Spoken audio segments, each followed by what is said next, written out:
Aujourd'hui, il part voir ses enfants qui vivent dans la région de Carcassonne, à près de 900 km. Avec ses parents, il part pour 20 heures de route aller-retour, 3 jours de voyage, pour voir ses enfants quelques heures. On me dit toujours, mais tu verras plus tard, gna gna, mais je m'en fous, moi, de plus tard. Moi, ce que je constate, c'est que chaque jour qui passe, chaque heure qui passe, chaque minute qui passe, mes enfants font des choses, ils jouent, ils pleurent, il leur arrive des petits événements et je suis pas là. Chaque instant perdu est définitivement perdu et on ne le rattrapera jamais. Jamais. Le préjudice est irréparable. On est en train de nous voler l'enfance de nos gamins. Selon le jugement de divorce, Stéphane n'a obtenu un droit de visite qu'un samedi sur 2. Depuis 5 mois, il n'a pas vu ses enfants. Il ne leur a pas non plus parlé au téléphone. Je connais le prix d'un sourire d'un de mes enfants. Je sais ce que ça vaut. En même temps que son divorce, Stéphane a tout perdu. Son travail d'agent immobilier, sa villa avec piscine, sa voiture de luxe, une spirale infernale. Daniel, son père, est inquiet. Pas facile de voir revenir à la maison un garçon de 40 ans, en pleine dépression. Comment vous le trouvez aujourd'hui? Je le trouve pas tellement en forme. Je vois bien qu'il en souffre et puis et ça m'embête sérieusement. Malheureusement, c'est qu'on peut le soutenir comme on peut, aussi bien financièrement que... Mais après, qu'est-ce qu'on peut faire? Ça, c'est notre histoire. Le grand-père n'arrive pas à comprendre que les magistrats aient tranché aussi radicalement en faveur de la mère. Vous trouvez ça injuste? Très injuste, c'est même dégueulasse. Qu'est-ce qui est dégueulasse? D'empêcher un père d'avoir ses enfants. Je sais pas, c'est la moindre des choses. Ça prouve que la justice française est mal faite, quoi. Ça vous plaît pas, ça? Ah non, ça me plaît pas du tout, alors ça me révolutionne même. Daniel et son épouse n'ont pas vu leurs petits-enfants depuis que la famille de Stéphane s'est disloquée. C'était il y a 3 ans. Après une nuit d'hôtel, Stéphane n'a plus que quelques kilomètres à parcourir pour retrouver ses enfants. En théorie, le jugement de divorce lui accorde un droit de visite un samedi sur 2, de 10h à 18h, à condition de prévenir par courrier recommandé 15 jours à l'avance.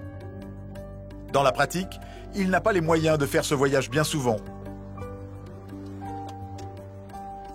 Stéphane a suivi les règles, il a prévenu, mais il tient à prendre toutes ses précautions. Gendarmerie, bonjour.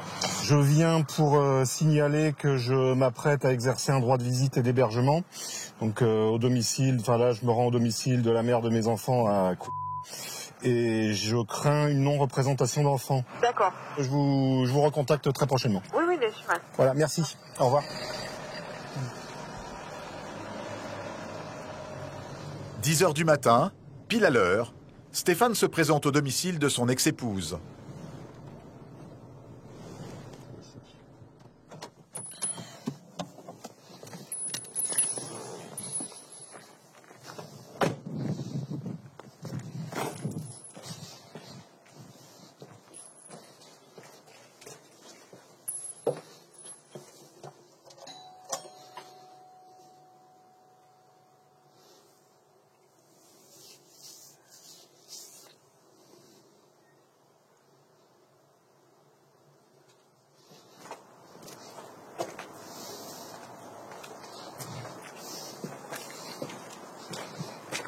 Là, ce sont les chambres de mes filles. C'est la chambre de... Là, c'est la chambre de... Stéphane doit se rendre à l'évidence. Les enfants ne sont pas là. Qu'est-ce que vous avez fait? Je sais pas. Je sais pas. Jouer le jeu de la justice, déposer plainte, ça m'intéresse pas. Je vais quand même le signaler à la gendarmerie. Gendarmerie, bonjour. Oui, bonjour Stéphanie. Donc je vous ai contacté tout à l'heure là pour vous alerter de mes craintes quant à une non-représentation d'enfants. Donc il se trouve que cette non-représentation d'enfants est effective puisque je me suis présenté au domicile de la mère et je me suis heurté à une porte close. D'accord. Donc il vous faut vous rendre à la gendarmerie à Quillan Oui. et donc déposer plainte pour ces faits-là. Hors de question. Non, moi ce que j'attends de vous, c'est que vous fassiez exécuter le jugement, c'est-à-dire que vous vous bougiez, comme vous vous êtes bougé. Pour faire exécuter le jugement, monsieur, il faut un dépôt de plainte. Hors de question, vous savez comme moi que les plaintes ne sont pas suivies des faits. C'est du foutage de gueule ça. Non, vous passez un coup de fil à la mère, vous pouvez très bien le faire. Et dans l'heure qui suit, les enfants sont avec moi. Vous pouvez le faire, vous pouvez. Pourquoi ne le faites-vous pas? Parce que je vous dis comment on procède. Non, mais non. Les non-représentations d'enfants, les plaintes en NRE ne sont jamais suivies des faits. Ce sera une plainte de plus qui va s'entasser sur l'étagère du parquet. Si on n'est pas suivi de fait, on ne peut pas intervenir. Bah voyons, bien sûr. Un coup de fil, vous savez. Vous pouvez pas oublier les procédures de minutes là et vous comporter humainement. C'est pas possible ça. C'est pas dans vos capacités. Non. Si le parquet se fout de ma gueule, il va trouver à qui parler. Au revoir. D'accord, au revoir.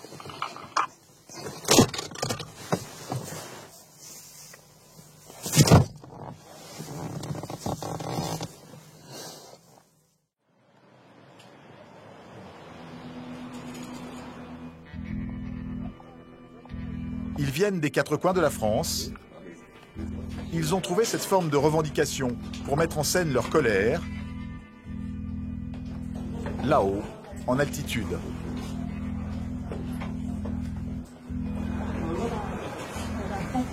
Allez, go. Celui qui est en premier, la caméra. Chope le matos. Envoyez, chope le matos. Envoyez le matos. Allez, go. Allez, vas-y, ça sera vite. Vas-y. C'est bon. Hop, suivant. Allez, putain. Je peux pas monter là. Je sais pas, j'y arrive pas, c'est trop haut. Je te mets comme ça, voilà, c'est très bien. Il y a quelqu'un en bas? Putain. Mounir.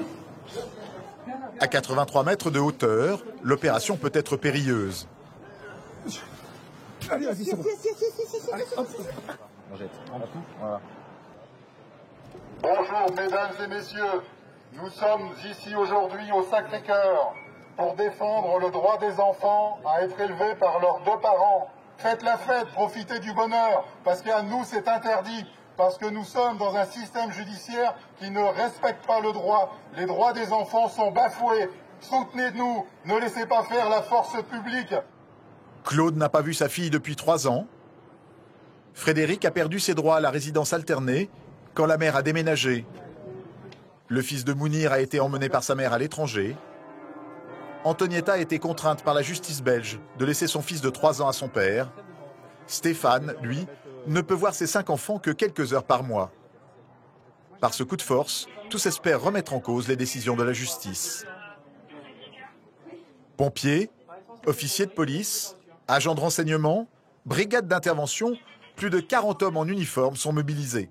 Le Dôme et la basilique du Sacré-Cœur sont fermés au public, les offices religieux annulés. Mon premier objectif, c'est que vous ne mettez pas en danger. On mettra au début, on parle de danger, pas la coursive. On reste là, on reste dans un coin. Allez-y, voilà. Vas-y, assurez-vous, prenez pas le risque de glisser, monsieur. Ok, ça marche.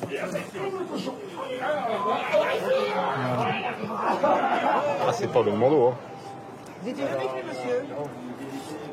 Stéphane a déjà monté plusieurs opérations de ce genre. Cette fois à Paris, il veut être reçu par la ministre de la Justice. Nous demandons la déjudiciarisation des affaires familiales, la mise en place de la résidence alternée par défaut.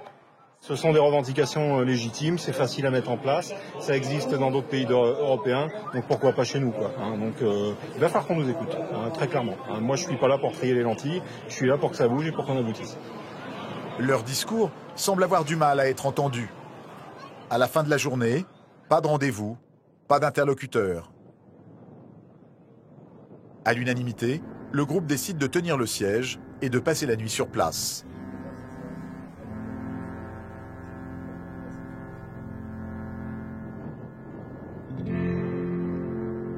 Le lendemain, ils se résoudront à redescendre sous bonne escorte.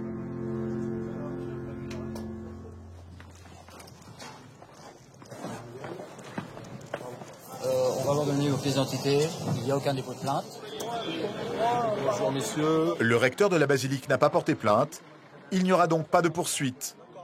Le commando en sera quitte pour un simple contrôle d'identité au commissariat. Embarqués dans le panier à salade. Voilà. Comme des vulgaires criminels. Et je rappelle que nous ne sommes que des pères de famille.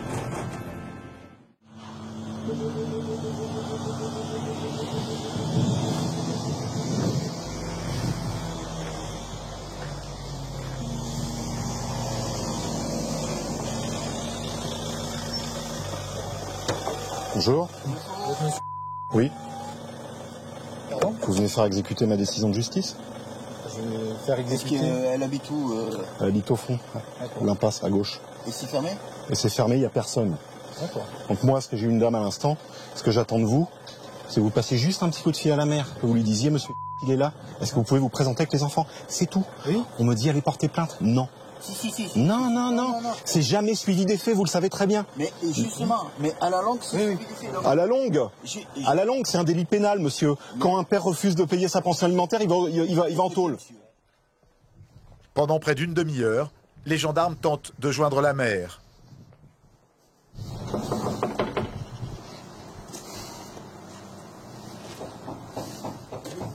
Devant Stéphane, ils avouent leur impuissance. Vous êtes en train de m'expliquer que pour un délit pénal, il faut répéter la même plainte des dizaines de fois? Mais parce que la justice ne veut pas poursuivre la première fois. Voilà, vous avez tout résumé. La justice ne veut pas poursuivre. On fait tout pour qu'elle poursuive. Mais je sais que vous faites votre boulot. C'est pas vous qui êtes en cause. C'est pour ça que moi je vous demande de faire de la conciliation. C'est la justice. La justice ne veut pas. La maman a refusé de nous parler. Chaque année, 25 000 plaintes pour non-présentation d'enfants sont déposées. À peine plus de 1000 sont traitées par les magistrats. Grâce à l'intervention des gendarmes, Stéphane a pu retrouver ses enfants. Une réunion de famille s'improvise dans sa chambre d'hôtel. Le temps de distribuer quelques cadeaux et de se fabriquer des souvenirs. Non mais pousse-toi un petit peu. Je vais vous prendre une photo, je vous vois jamais, moi je vais garder des photos. Voilà ce qui restera de ma journée. Souvenir de tous dans la boîte. Ouais. Avec. Stéphane a décidé de ne plus remonter sur le dôme de Montmartre ou au sommet des grues. Il va chercher du travail dans la région, tenter une fois encore d'être un peu plus qu'un papa du dimanche. Allez, on va voir les poneys.